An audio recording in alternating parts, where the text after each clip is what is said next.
So I was about 9 years old. My mom, she got arrested for the possession with, I guess, intent to sell of marijuana and then distributing and manufacturing of cocaine.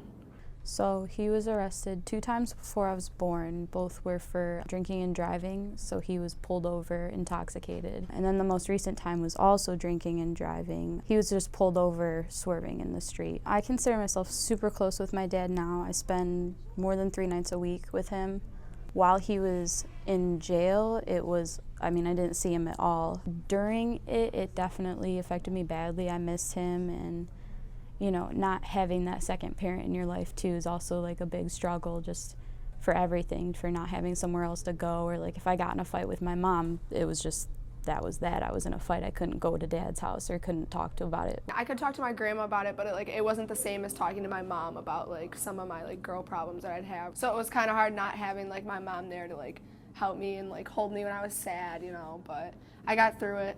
People thought my mom was a drug dealer, thought she was like some crazy crackhead. I was really worried with withdrawals and things like that. Like I didn't really know what kind of care you get at the jail. This was the first letter I ever got from the first time he was in after I was born. And then I actually was too young to read this one. I don't remember ever reading this. I think someone read it to me.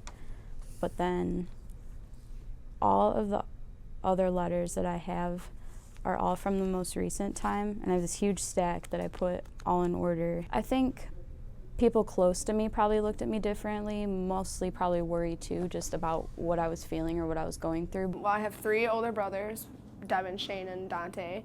Dante passed away in 2009. He had a seizure, went to cardiac arrest. My father was murdered when I was a baby.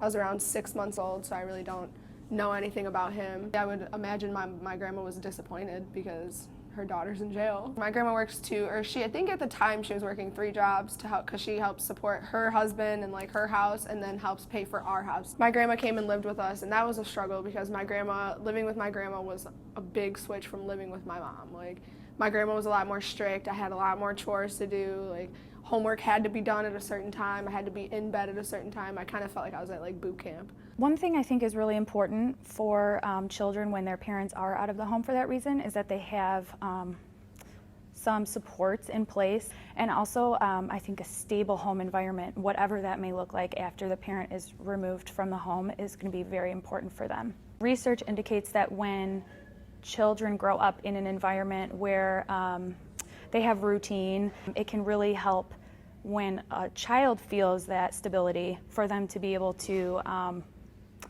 grow and develop appropriately, because they're not having to be concerned about other factors in their lives and other things that could happen and where they might be tomorrow night. Stay strong. Like, don't let this take over your life, because no matter if they're not getting out or if they are getting out, they're always going to be there. Like, it's not like they're gone forever. You can always talk to them on the phone. You can write letters.